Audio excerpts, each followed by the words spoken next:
en un mundo de diferencias. Esto es Abiertos al Diálogo. ¡Comenzamos!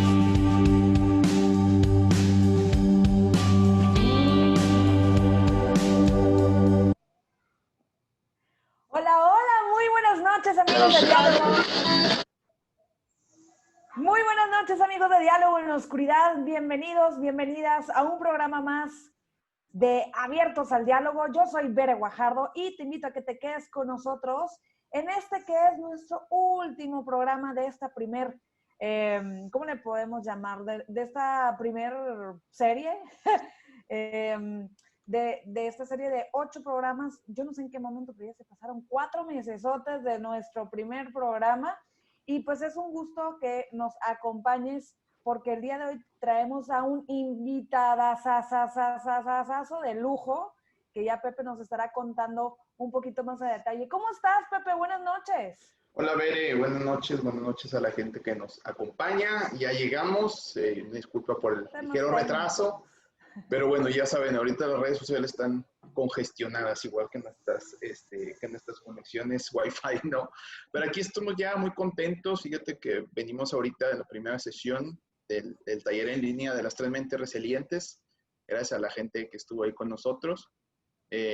Muy padre. Y pues bueno, pues vamos a seguir empapándonos un poco de resiliencia, como dijiste el día de hoy, con nuestro gran invitado. Con esto cerramos pues la primera temporada Abiertos al Diálogo. Esperamos que les haya gustado esta idea que propusimos en este tiempo.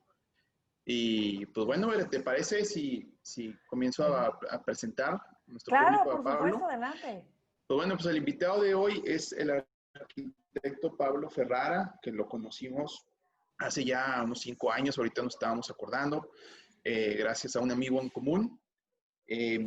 Pablo, pues bueno, es arquitecto, tiene su despacho de arquitectura, y es una persona que vive con una afección que se llama ELA, ¿no? La esclerosis lateral amiotrófica. Siempre que la pronuncio me da un poco de miedo equivocarme. Sí, está amiotrófica. Que se abrevia como ELA y que, explicado de una forma muy simple, seguramente ahorita Pablo nos platicará más a detalle, pero es una enfermedad que tiene que ver con una degeneración crónica de las neuronas que ayudan a que se muevan los músculos. Entonces estas neuronas empiezan a dejar de funcionar o a dejar de mandar los mensajes a nuestro cuerpo, y lo que hace es que pues, el cuerpo se va paralizando, gradualmente, ¿sí? Entonces esa es la condición que Pablo ha experimentado desde el 2010, más o menos. Y pues Pablo es un atleta, estuvo mucho tiempo involucrado en el deporte, sobre todo en el deporte extremo, en el deporte de alto rendimiento. Es triatleta y ha hecho muchísimas cosas en base a, por ejemplo, el Ironman, ¿no? Estas carreras súper largas que implican mucho esfuerzo. Y pues afectado por ELA ha perdido la movilidad en todo su cuerpo. ¿Sí? Entonces, de hecho, Pepe, si me permites hacer ahí un pequeño paréntesis, justamente Pablo fue muy famoso porque seguramente muchos de nosotros vimos este video, salió mucho en todos los noticiarios, que 3 amigos que practicaban este deporte del Ironman, donde era tema de pues natación, ciclismo y correr, ¿no? Lo estuvieron apoyando, entonces fue súper famoso. Y pues nada, acá lo tenemos esta noche con nosotros para platicarnos un poquito más de él. Así es. Así es, pues bueno, nos engalanamos. Muchas gracias, Pablo, por estar con nosotros esta noche. Para la gente que nos ve, Pablo ahorita nos platica, pero se comunica a través de un sistema. Pues gracias por la invitación. Gracias, Pablo. Un honor. Este sistema del cual ahorita nos platicará Pablo, básicamente sigue sus ojos, los movimientos de sus ojos, y a través de ese sistema es como Pablo puede escribir y puede comunicarse con nosotros. Entonces, pues bueno, vamos a arrancar. ¿Lista? Sí, listo. Bueno, pues vamos a empezar, como siempre lo hacemos con todos nuestros invitados, con la historia invisible. Un pequeño resumen de nuestra historia como personas pues con alguna diferencia o alguna situación de vulnerabilidad. Y es la historia invisible porque muchas veces, pues para la gente que nos conoce, no está ahí, no la conocen y hacen algunos prejuicios sobre nosotros. Te platico, Pablo, mi ejemplo, y ahorita nos compartirás tu ejemplo para que la gente te empiece a conocer. Pero mi historia invisible sería así. Mi nombre es Pepe Macías, yo vivo con ceguera total. Debido a eso, la gente piensa que siempre necesito ayuda y que soy muy dependiente. Pero el hecho es que vivo con mi esposa, que tampoco ve, con nuestro hijo de 3 años que sí ve, y la verdad es que somos súper independientes, hemos desarrollado estrategias para ser muy, muy autónomos. Entonces, ese es mi ejemplo. Y Pablo, pues, compártenos cuál sería tu ejemplo, cuál sería tu historia invisible para la gente que hoy te conoce. Con gusto. Soy Pablo Ferrara. Soy arquitecto. Cumplo 54 años de edad la semana próxima y tengo esclerosis lateral amiotrófica desde los 43. Debido a ella no tengo movimiento en ningún músculo del cuello para abajo, por lo que estoy inmóvil y para cualquier necesidad física soy 100% dependiente. Además me alimentan por sonda desde hace 5 años porque no tengo fuerza para tragar, y estoy conectado a un ventilador porque no puedo respirar solo desde hace 4 años. También perdí el habla porque los músculos que hacen que funcionen mis cuerdas vocales tampoco tienen fuerza, así que toda mi comunicación depende de una computadora que siga el movimiento de mis ojos. Con esa escribí y estoy reproduciendo como voz lo escrito. Genial. Wow. Muy bien. Pues bueno, gracias Pablo por compartirnos. Y pues Bere, si te Muchísimas parece, gracias. Gracias arrancamos. también a Pablo por compartirnos ahí un poco de su historia invisible. Pepe, quisiera hacer un pequeño paréntesis para invitar a la gente a que comparta esta publicación para que lleguemos a más personas y que todos sus comentarios nos los escriban aquí a través de nuestro chat. Más adelante estaremos dando lectura a todos sus comentarios y pues bueno, también si nos quieren escribir en dónde nos escuchan, dónde nos están viendo, estaría maravilloso para mandarles saludos más adelante. Muy bien, pues vámonos ahora sí que a irnos más profundo, Pablo. A mí me gustaría que nos empieces a compartir quién eras antes de la esclerosis lateral amiotrófica. ¿Cómo eras? ¿En qué ocupabas tus días?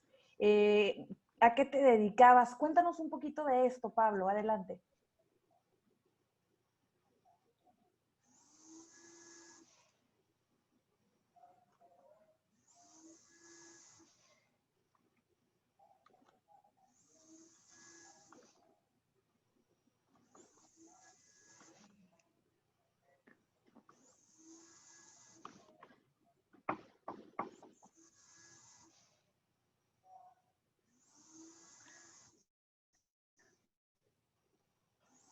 No hemos terminado la historia oculta. ¿Continúo? Ok, sí, si quieres terminar, perdóname, es que como hubo una pausa, pensé que habías terminado la historia oculta. Si quieres y si Sí, puedes, primero la historia la puedes oculta, listo. terminar y nos ligamos con la pregunta que te hacía Bere. Cuando la gente que no me conoce me ve en la calle o cualquier lugar que visito, tratan de evitar cruzar la mirada conmigo y ponen la cara más inexpresiva que puedan para que yo no note que sienten lástima por mi estado. Sé que así es, pues lo normal es una sonrisa de cortesía, pero raramente la recibo. Eso a fin de cuentas no tiene por qué ser ofensivo, no todos pueden lidiar con la discapacidad, simplemente no tienen la fortaleza para salirse de su zona de confort. Pero lo que sí se me hace muy ofensivo, es que si quieren decir algo se dirigen al enfermero que empuja mi silla o al familiar o amigo que vaya conmigo. No me hablan a mí porque asumen que también tengo discapacidad mental. La primera pregunta que hacen usualmente es, ¿entiende lo que digo?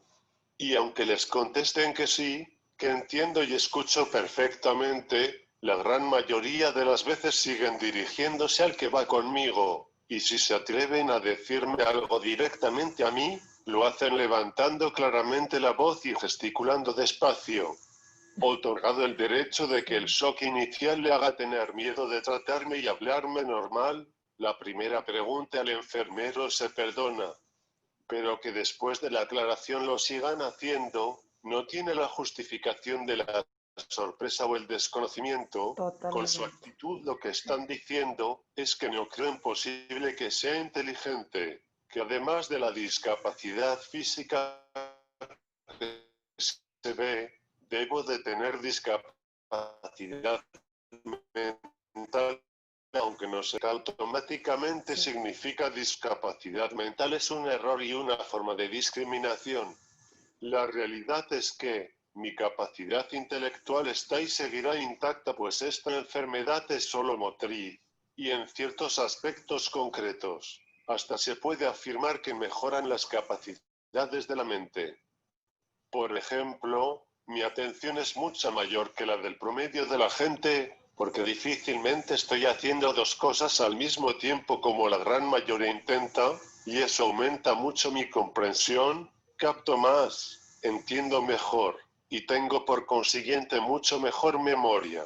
No, por También supuesto. sucede que como mucho tiempo al día y toda la noche no tengo la computadora frente a mí para tomar notas. Todo lo que pienso lo hago notas mentales, que gracias a la práctica, memorizo perfectamente sin errores, no importa si son 10 o más ideas. Ese Wow. desarrollo de la memoria me ayuda a recordar números, nombres y todo tipo de datos importantes sin esfuerzo. He llegado al extremo de poner a prueba mi capacidad de memorizar y visualizar, poniéndome el reto de diseñar proyectos arquitectónicos, y he logrado hasta diseñar una casa completa, con todas sus medidas, con fachadas y estructura, totalmente en mi mente, Wow. de forma tal que después de semanas de planeación y dibujos solamente mentales, y sin haber hecho ni una raya en papel o computadora, cuando estoy listo, escribo un documento con todas las instrucciones para que otro arquitecto la desarrolle prácticamente sin errores, un proyecto completo. Además, el astrofísico Stephen Hawking también padeció ELA, así que hay pruebas contundentes de que la discapacidad física no tiene por qué ser también mental. Totalmente, totalmente, Pablo. Y nos queda claro que tienes una memoria impresionante, porque ahorita nos estaba diciendo Pepe que la última vez que coincidimos con él fue en una cena que se hizo en el Club Industrial hace 5 años. Yo no me acordaba que fue hace 5 años, y Pablo sí nos lo Y yo contó. quiero, antes de empezar, de seguir con la otra pregunta, quiero subrayar un par de cosas bien importantes de lo que va a decir Pablo. Sí, Discapacidad física no significa discapacidad intelectual. totalmente. Muchas veces, y creo que ya lo hemos platicado aquí, le agregamos discapacidades o le agregamos situaciones a la gente porque asumimos, porque pensamos que, y no es así. Y me maravillo porque nosotros como personas con discapacidad visual hemos llegado a experimentar, creo que levemente lo que menciona Pablo. Sí, sí, Generalmente una sí. persona con discapacidad visual tiene mejor memoria, de alguna forma, sin el distractor de la vista, Uh-huh. puedes llegar a desarrollar tu atención un poquito más. No al extremo que nos platica Pablo, pero de verdad fascinante. Eh, Creo que todos lo sabemos, pero redescubrir que el ser humano tiene esta gran capacidad, que tenemos esta gran computadora dentro de nosotros y que, pues Poco bueno, se aprovecha, ¿no, Pepe? a veces la aprovechamos Oh. poco, ¿no? Y eso subrayar bastante el hecho de que se dirigen a la otra persona. Justamente hoy me tocó tener un taller con compañeros con discapacidad, y que ellos tienen también discapacidad motriz, unos usuarios de silla de ruedas, y decían, es que cuando voy en el metro, dicen, háganse a un lado, ahí va una silla de ruedas, y tú, espérate, o sea, detrás de la persona con discapacidad, perdón, detrás de la Al silla de revés, ruedas y sí, detrás de la discapacidad hay una persona. Sí. Y me recordó mucho eso, lo que nos compartió Pablo, en el sentido de que pues se dirigen al enfermero, a quien lo acompaña, y dejan de lado que pues Pablo es una persona que está al 100 en cuanto a lo mental, ¿no? Yo creo que hasta el 300, ¿no? Sí, definitivamente. Pero bueno, Sí, ya nos picamos, Pablo. Platícanos sí, lo que te preguntaba ahorita, Bere. ¿Quién eras? ¿Qué así, hacías? ¿Qué estabas exacto. haciendo antes de que llegara la ELA? Siempre una discapacidad. Siempre una discapacidad provoca crecimiento. Sí, claro, De desarrollas acuerdísimo. otras competencias. Ahora sí, con gusto continuamos contigo, Bere. Súper.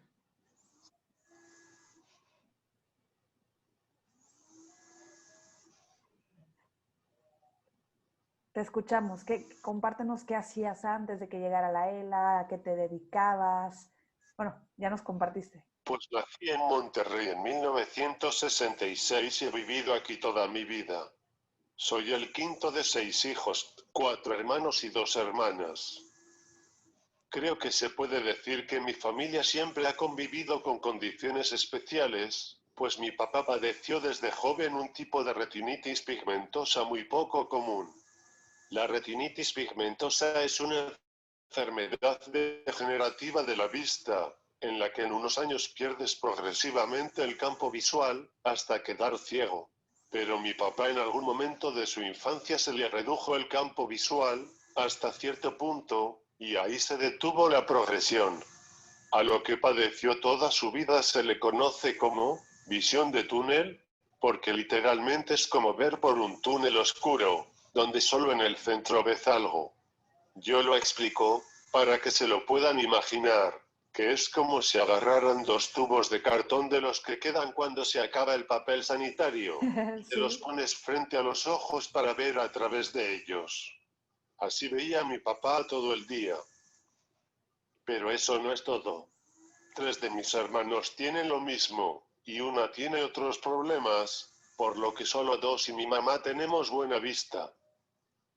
Pero lo interesante de esto, es que jamás en mi vida escuché a mi papá quejarse.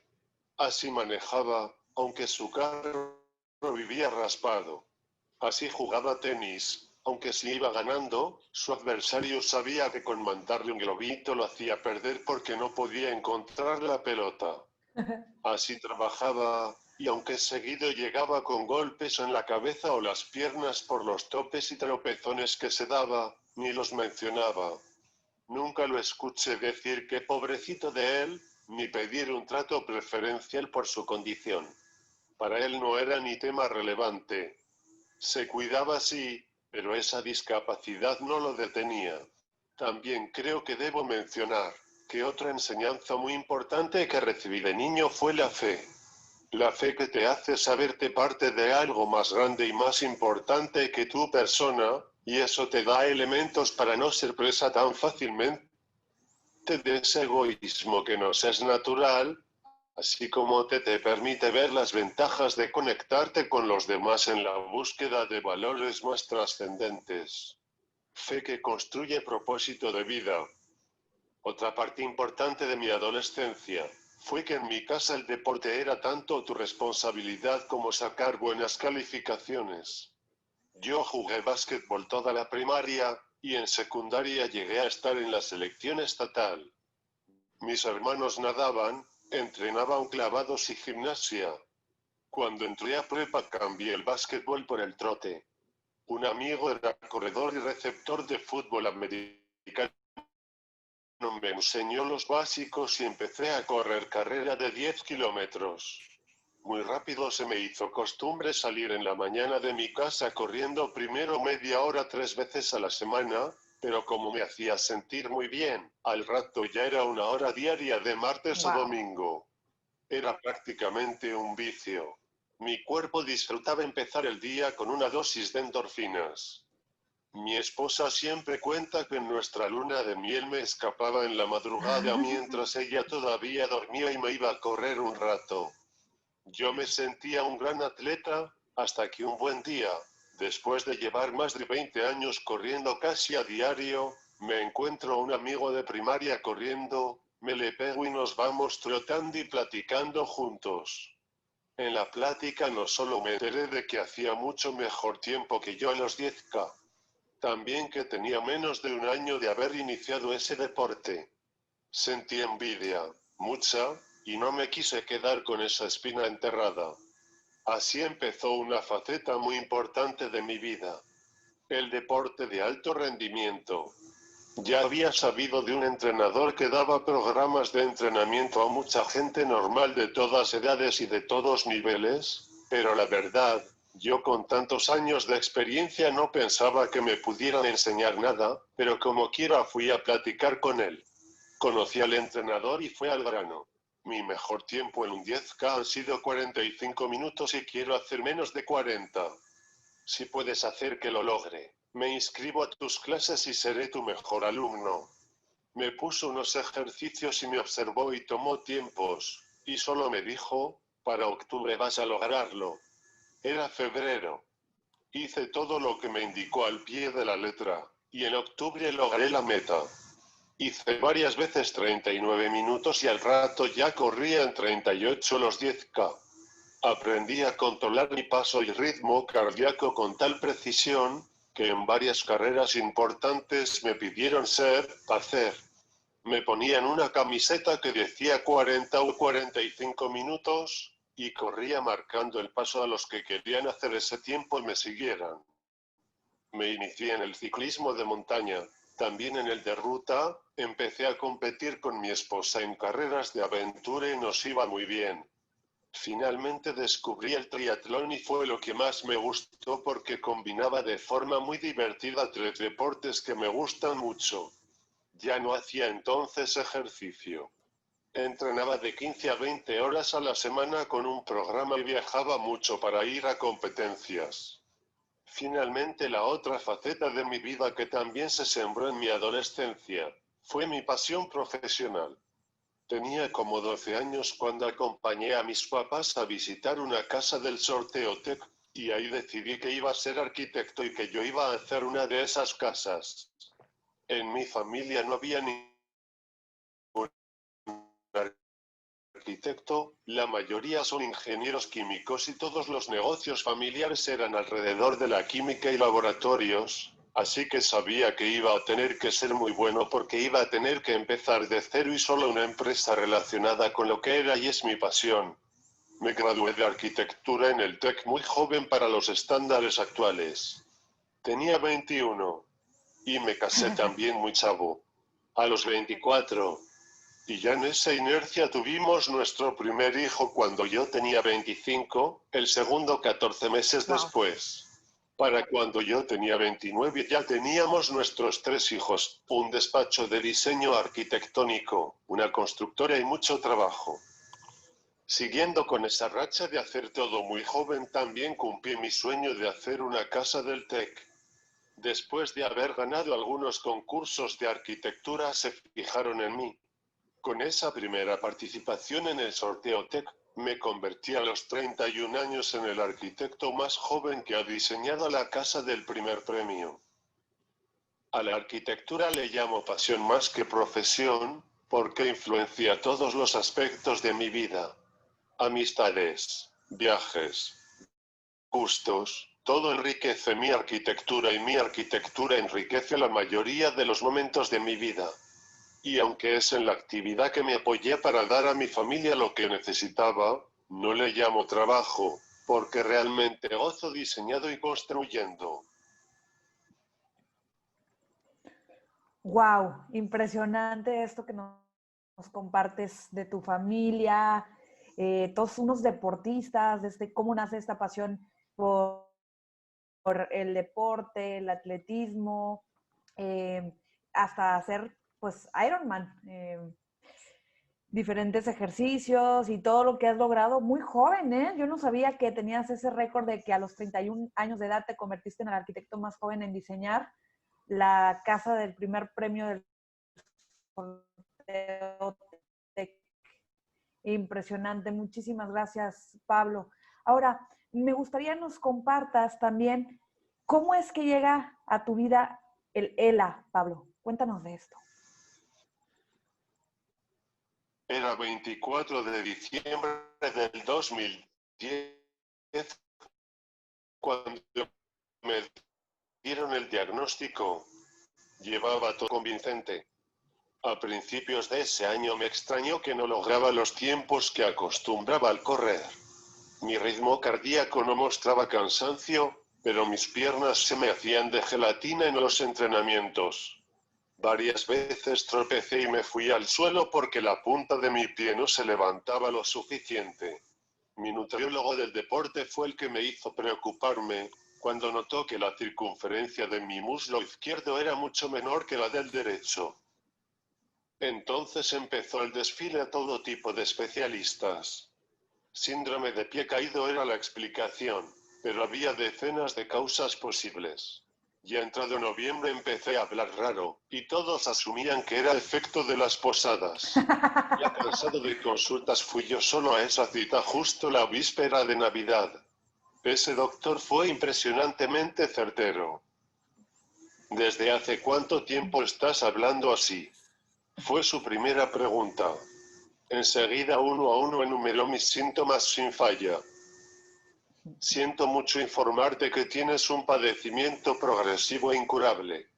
Se abstuvo de decirme la tercera característica de la enfermedad, pero tan pronto me subí a mi carro y googleé, lo supe. Progresiva, incurable, inmortal, decían todos los artículos que encontré.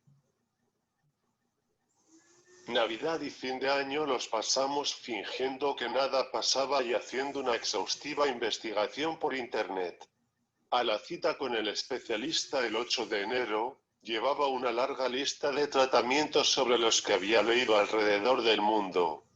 Tras la confirmación del diagnóstico, yo con mucha confianza de que iría y haría lo que fuera para curarme, empecé a poner sobre la mesa toda mi investigación. Uno a uno de mis salvavidas pulverizó el doctor con su experiencia. Su conclusión fue fulminante. Nada ha funcionado. Te quedan 3 años de vida.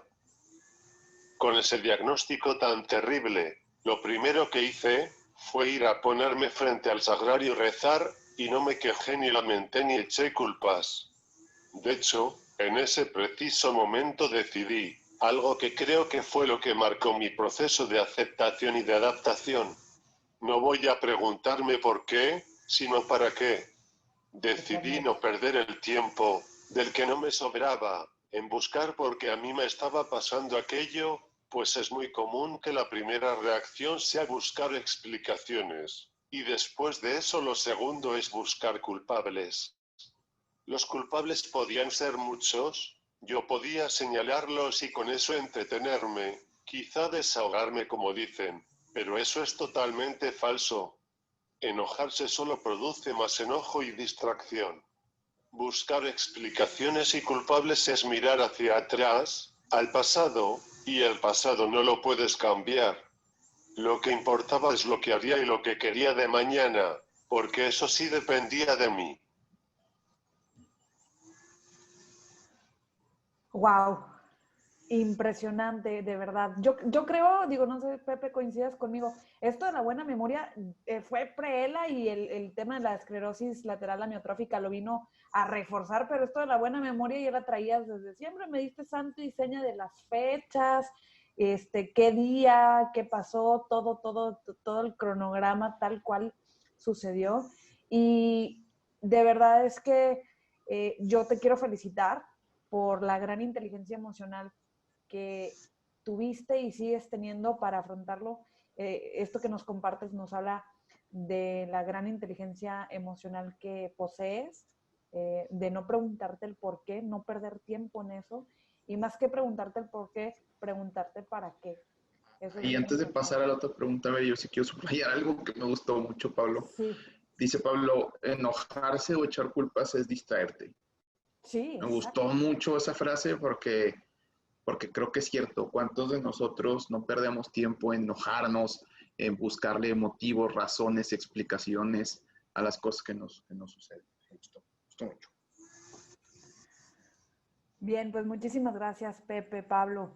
Pues vamos a seguir con esta plática. Recuerda que si tienes algún comentario nos lo puedes escribir aquí en el chat. Y a mí me gustaría... Perdóname, te voy a pasar un par de comentarios Ajá. que nos han llegado. Coral, muchas gracias, Coral Rodríguez, que dice: Pablo, verte y escucharte da mucha esperanza y fuerza. Gracias por tu vida y tu fuerza. Y también nos llega por otro mensaje que dice: las personas que tienen, gracias Pablo, que dice: las personas que tienen corazón y alma de guerreros tienen esa inquebrantable fe, esperanza, nobleza y una sonrisa que nunca acaba. Resilientes, quejen. No, bueno, es que Nuestros esto es comentarios que resiliente lo que le sigue, pues. Sí, esto es resiliencia pura. Hay niveles, hay niveles. Seguimos. Gracias, Pepe, gracias a la gente que nos dejó sus comentarios. Aquí vamos a seguirles dando lectura más adelante. Ahora, Pablo, nos gustaría que nos compartas, pues, ¿qué es lo que pasa justamente después de la ELA con tu entorno, la familia, con tu profesión, con tu círculo social?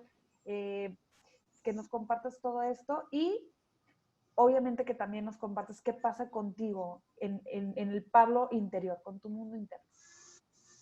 Nuestros hijos eran adolescentes, pero les dijimos la verdad completa. Obviamente tuvieron miedo, pero conforme nos iban viendo cómo su mamá y yo estábamos trabajando en soluciones y alternativas con la tranquilidad de que teníamos al menos 3 años para resolver los retos, ellos también fueron recuperando paz y retomaron todas sus actividades.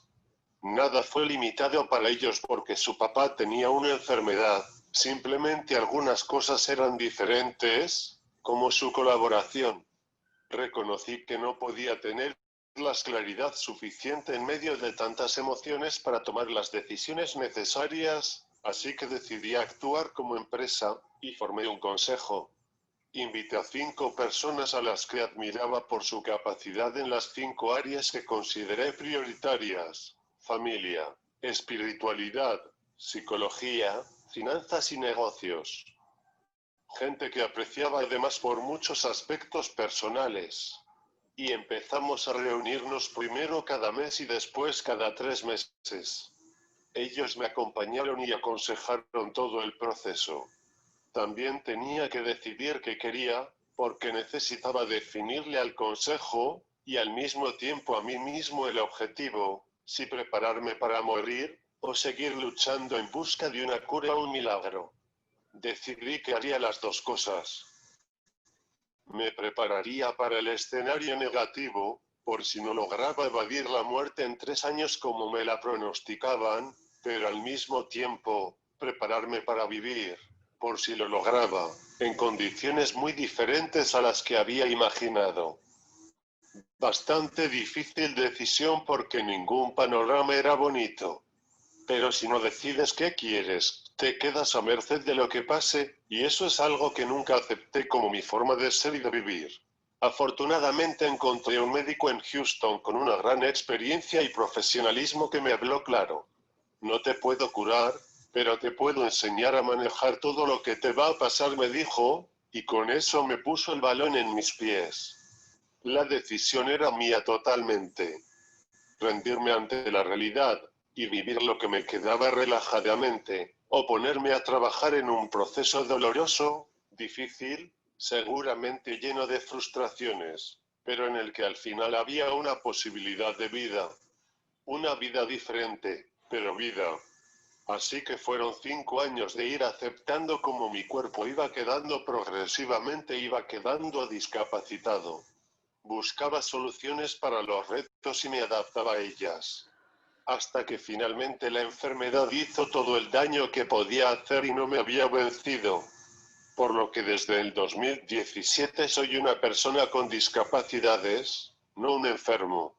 En el proceso cerré mi oficina, para trabajar desde casa con menos presión. Hago mi vida social con familia y amigos con pocas limitaciones, pues ya todos saben que puedo y en lo que no puedo me ayudan. Escribo, doy pláticas y trabajo en mis proyectos personales. Estoy mucho más ocupado de lo que la gente piensa. Bien, pues muchísimas gracias, Pablo. Sí, nos queda claro que te sigues manteniendo muy ocupado en tus diferentes proyectos y de verdad es que impresionante cómo, hablando de la palabra resilientes, cómo fuiste resiliente en ese proceso de, de afrontar tu discapacidad y de abrazarla, ¿no? Y de reunirte, y más bien, y de apoyarte en personas, en esta red de apoyo tan importante y tan valiosa para cualquier ser humano, que son pues la familia y los amigos que también nos los mencionas. Esta estrategia que platica Pablo de formar un consejo me gustó. Sí, estuvo En la padre. resiliencia siempre te dicen, apóyate de tu red social, de tu gente, ¿no? Pero creo que aquí Pablo fue muy específico y dijo, bueno, ¿cuáles áreas me impactan? La psicología, las finanzas, la espiritualidad, la familia, a quién admiro en ese tema, órale, vénganse Padrísimo. y apóyenme, ¿no? Entonces, me gustó mucho esa estrategia que creo que pues todos a nuestras posibilidades las podríamos replicar, ¿no? Así es. Pablo, pues bueno, nos cuentas de este proceso de adaptación, pero sí quisiéramos preguntarte, en tu opinión, ¿cuáles han sido 2 o 3 obstáculos de las barreras más difíciles que te tocó vencer o que a lo mejor todavía trabajas con ellas en tu proceso de adaptación? La primera que enfrenté fue la barrera de la soledad autoimpuesta. Lo primero que pensamos cuando tenemos un problema de fuerte y que no afecta a muchos, es que nadie va a entender cómo te sientes. Que aunque traten de ser empáticos no le van a atinar a lo que te gustaría que dijeran o hicieran, así que ni para qué perder tiempo y esfuerzo dando explicaciones. Pero me di cuenta que, si lo que falta es que me entiendan, pues se las pongo todavía más difícil si no les explico. Así que esa barrera la superé escribiendo un reporte cada 2 o 3 meses donde explicaba muy a detalle los avances de la enfermedad, las visitas con los médicos y todo lo que yo intentaba, así como las dificultades y miedos a los que me estaba enfrentando. Esos reportes de varias páginas se los compartía por correo a todos mis amigos y familia, y así fui acabando con las barreras que me separaban de ellos. Otro obstáculo que les puedo compartir, es uno que todavía me cuesta muchas veces: frustraciones. Y es que escribir en la computadora usando solamente la mirada, para después reproducirlo como voz, es muy lento, y poca gente tiene la paciencia, por lo que me quedo constantemente fuera de la conversación porque ya cambió el tema para cuando yo estoy listo para decir algo, o ya se fueron sin darse cuenta que no es que yo no estuviera interesado, sino que estaba viendo a mi computadora porque estaba escribiendo un mensaje. Interesante lo de la soledad, te voy a compartir y ver y al público que está con nosotros que me identifique mucho con esto que menciona Pablo, porque me sucede mucho. De hecho me sucedió en la mañana una plática que tenía con mi esposa, donde pues sí, pasa justamente lo que nos describía Pablo, sientes que nadie entiende, que nadie va a decir las palabras que quisieras escuchar, y entonces como la opción más sencilla es refugiarte, ¿no? O sea, no compartirlo, pero bueno, lo que menciona Pablo es, oye, si crees que les es difícil, pues les va a ser más difícil todavía si no lo compartes. Y esto, la segunda barrera que mencionas, creo que, claro, es una barrera, también es genial, ¿no? Es un milagro que tengamos estas tecnologías, así como yo le decía a Bere cuando empezábamos, cuando nos conectamos con Pablo, eh, nos sentíamos, Bere y yo, como cuando la gente nos pregunta a Bere y a mí cómo usamos el WhatsApp y la computadora, si no vemos, así nos sentíamos un poco ignorantes preguntándole a Pablo, Ajá, y sí. es ¿Cómo le cierto, ¿no? hace? Cuando Pablo está escribiendo sus respuestas, pues se tarda un momento, ¿no? Entonces también Bere y yo al principio, empezar a platicar, nos quedamos así como en silencio, y luego ya nos llegaba la respuesta de Pablo, ¿no? Probablemente nosotros pues ya teníamos alguna información previa, algún sentido de empatía un poquito más grande, ¿no? Pero me imagino que sí, para cuando interactúas con una persona, pues sí es algo difícil. Y en lo social, Pablo, me gustaría que nos platicaras cuáles son las grandes barreras sociales que te podrían llegar a dificultar alcanzar una vida plena cuando vives con él. Quizá alguna anécdota de exclusión que quisieras compartir respecto a lo social.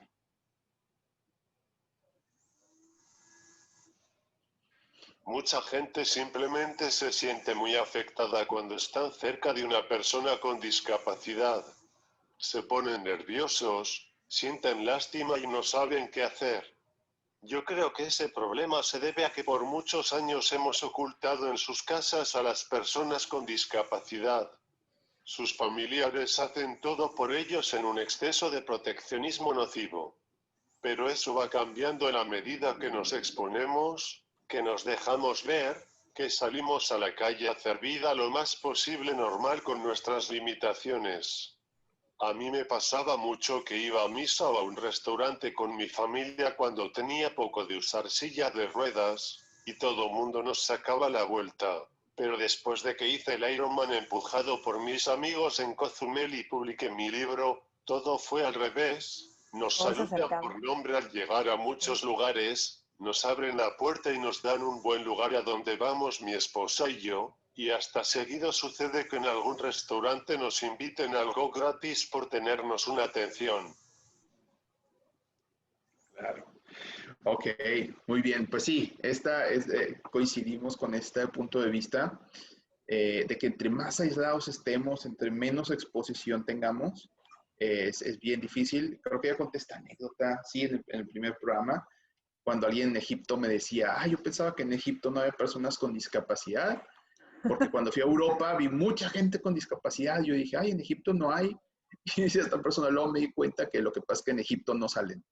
¿No? O sea, y en Pequeño Europa detalle. hay condiciones para que Es la salgan, ¿no? inercia cultural. Exactamente. Sí. Pablo, platícanos un poquito de la ELA, de la esclerosis lateral amiotrófica en México. Algunas estadísticas, cómo se comporta, algo que nos quieras compartir para que la gente conozca más de esta condición. El conocimiento sobre la ELA ha evolucionado para bien en los últimos años, no solo en México sino también en el mundo. Cuando fui diagnosticado, la información oficial era que en el mundo sucedían 2 casos por cada 100.000 habitantes, pero era así porque la mayoría no se moría sin diagnóstico. Ahora que se está más conscientes de esta enfermedad, se calcula que hay 1.5 casos nuevos por año y 6 personas vivas con ella en cualquier momento por cada 100.000 habitantes, lo que significa que hoy hay más de 7.600 mexicanos con ELA, y cada año hay casi 2.000 casos nuevos. Más de 5 diarios. Pero la gran mayoría muere sin haber tenido un diagnóstico. Wow.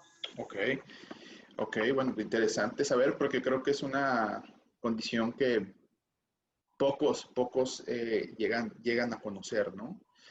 ¿Y cuáles son los obstáculos más grandes que la gente que vive con él está enfrentando en México, Pablo? Que a pesar de que su incidencia es casi tan común como la esclerosis múltiple. A diferencia de la esclerosis múltiple, que es muy conocida y hay varias asociaciones muy activas por estado de la República para apoyar a los pacientes, así como programas de salud, mientras que para la ELA solo existen 3 asociaciones en todo el país y el padecimiento no está ni siquiera incluido en el catálogo de enfermedades del Seguro Social, así que no hacen absolutamente nada con ningún caso que detectan. Uy, Qué fuerte. ok. No, pues bueno. Sí, claro, si no tienes una forma en la que lo tengas clasificado, detectado y que le puedas hacer un seguimiento, pues imagínate en qué condiciones estarías, ¿no? ¿En qué condiciones estás cuando tienes esta situación y dependes, por ejemplo, de un sistema como el Seguro Social? Híjole, pues sí es súper complicado. Cuéntanos un poquito, Pablo, de las asociaciones que existen para las personas con ELA. Sabemos que participas con algunas de ellas. Sí, desde que superé y sobreviví a los daños que causa la enfermedad, me sentí con el compromiso de compartir lo que aprendí sobre su manejo, y después de muchos intentos finalmente logré una alianza colaborativa entre el Hospital Metodista de Houston y el Hospital Zambrano del TEC de Monterrey, mediante la cual se ha compartido experiencia y conocimientos los doctores, e implementamos por primera vez en América Latina un programa de seguimiento para pacientes que ha probado éxito en el mundo mejorando la supervivencia y calidad de vida. Empezamos a fines del 2018 y ya hemos alcanzado a más de 90 pacientes con atención especializada completamente gratuita. También soy consejero en otras 2 asociaciones. Ok, muy bien, Pablo. Pues muchas gracias. Y qué importante es que cuando estamos en medio de una situación nos volvamos parte de la solución, ¿no? En este caso, tú que vives con ELA, pues que has comenzado a construir soluciones, has comenzado a compartir tu camino con otras personas que están en la misma condición y ojalá que todos los que nos toque estar en una posición, ya sea de discapacidad o de alguna otra adversidad, pues pudiéramos compartir con los demás un poco de lo que nos ha llevado a salir adelante. Y pues bueno, ya estamos en los últimos minutos de Abiertos al Diálogo, esta última charla. La verdad yo sigo muy emocionado con lo que nos platica Pablo. Entonces, Así pues es. si te parece, Bere, pues vamos a entrar a la última parte del programa de hoy. Nada más déjame, Sí. le mando saludos a... ¿Quiénes andan por ahí conectados?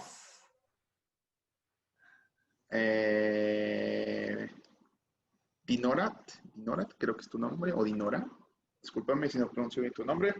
Un saludo que nos está mandando mensajes. Lila, muchas gracias por compartir. Y déjenos sus comentarios. Ahorita los seguiremos mencionando sobre el final del programa. Pero bueno, vamos por las últimas preguntas, Bere. Muy bien, pues muchísimas gracias, Pepe. A mí me gustaría entrar más a detalle e ir explorando un poco más en aquellos mecanismos de adaptación, Pablo, que has utilizado pues en esta última década, ¿no? Que nos compartas pues algunos mensajes de inclusión hacia la sociedad. Me gustaría que nos compartas pues qué es lo que haces hoy, a qué te dedicas, ¿cuáles son tus actividades? Un poco de esto, Pablo.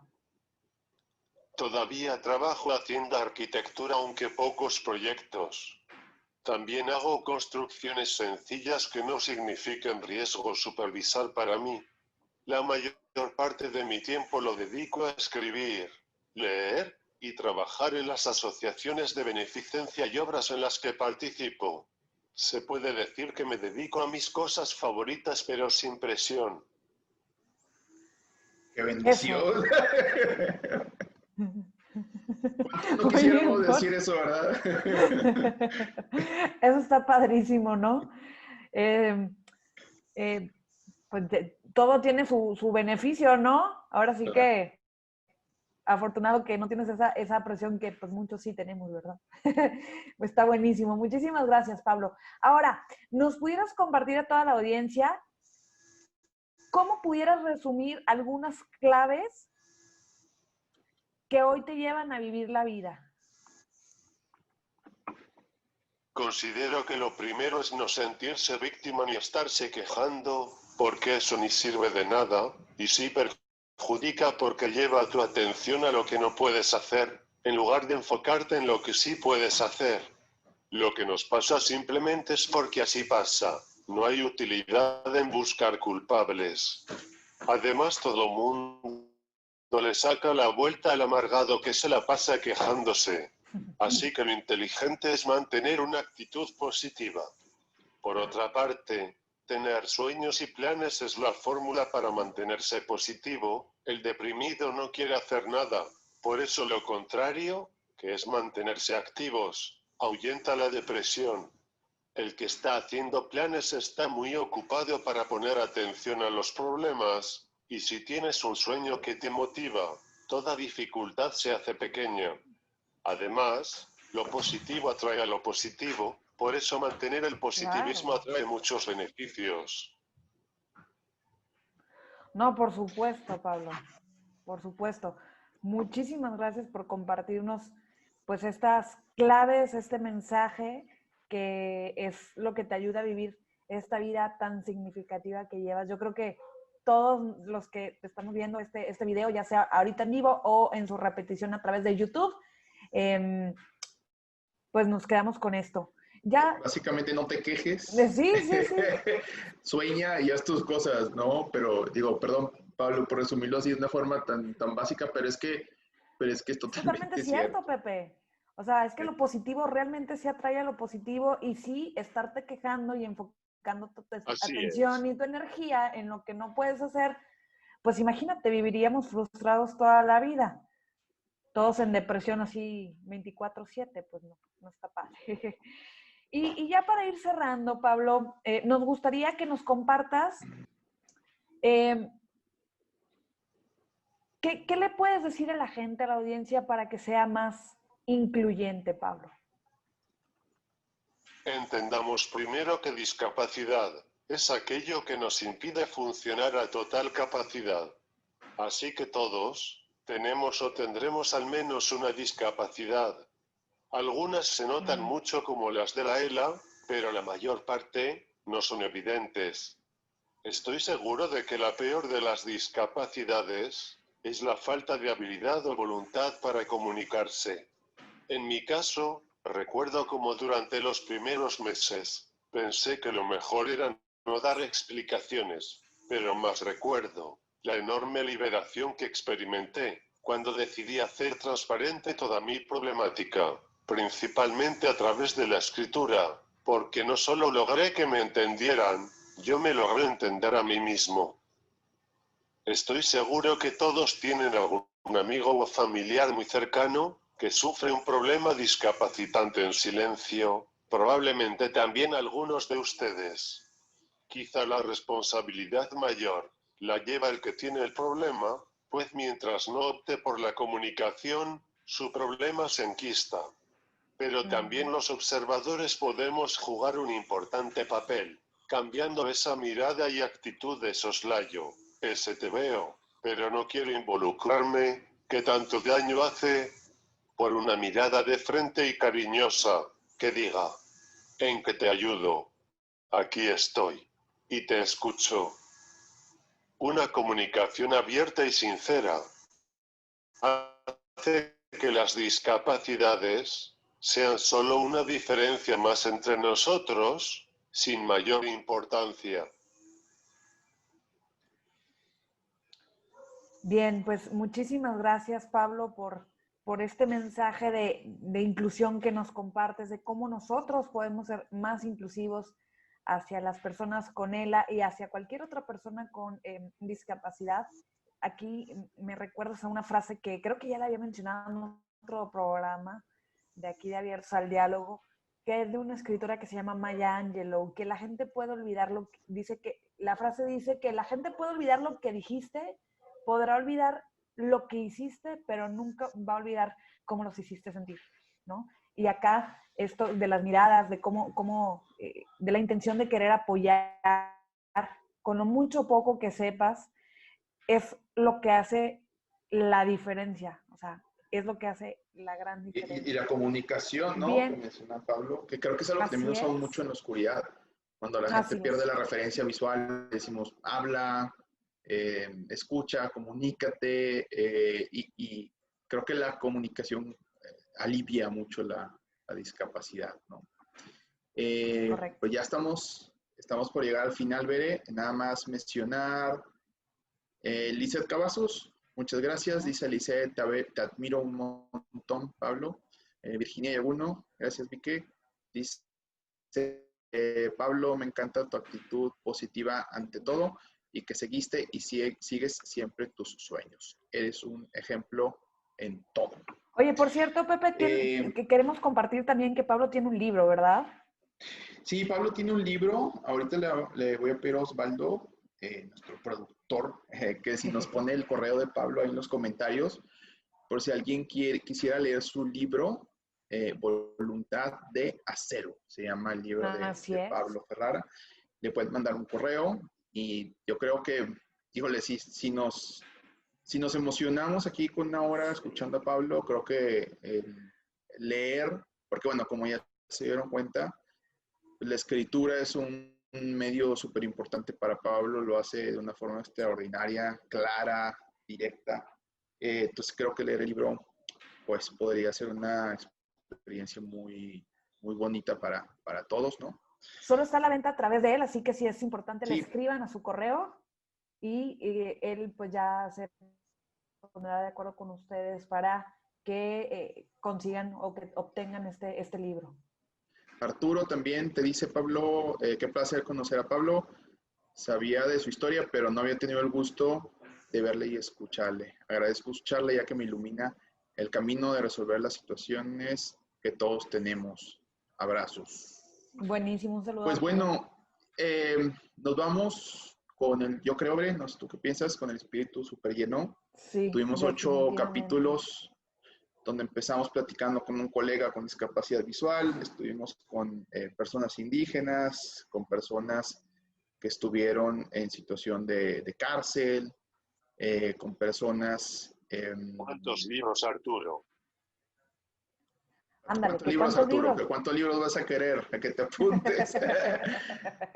Estuvimos con gente que tenía algún tipo de discapacidad psicosocial, estuvimos con los doctores, LGBT, y cerramos con Pablo y yo le mencionaba por acá gente del equipo que para nosotros como personas ciegas ha sido un ejercicio muy enriquecedor.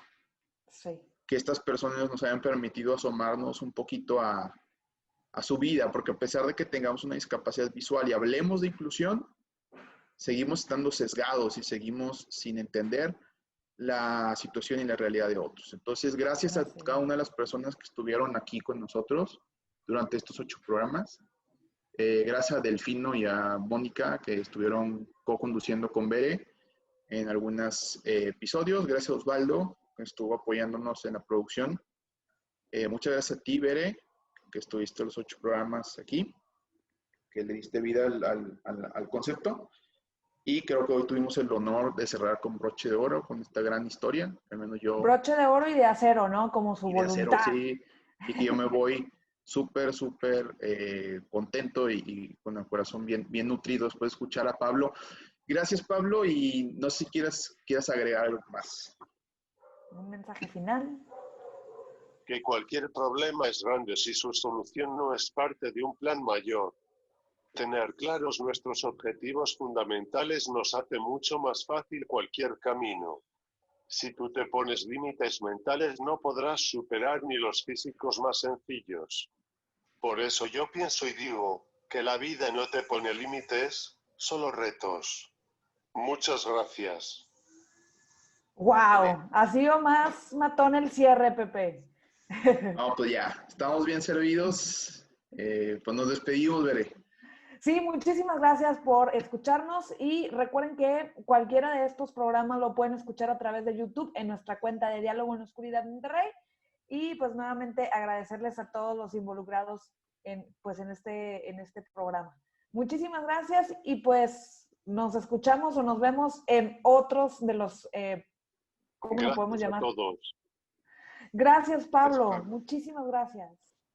Hasta la próxima. Pasen muy buenas noches. Buenas noches a todos. Gracias.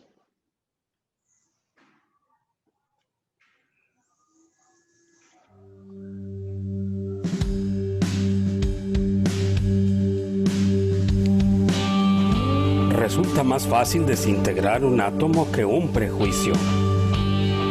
Te esperamos en otra emisión de Abiertos al Diálogo. Gracias por conectar con nosotros, aprendiendo a ver con los ojos de la igualdad.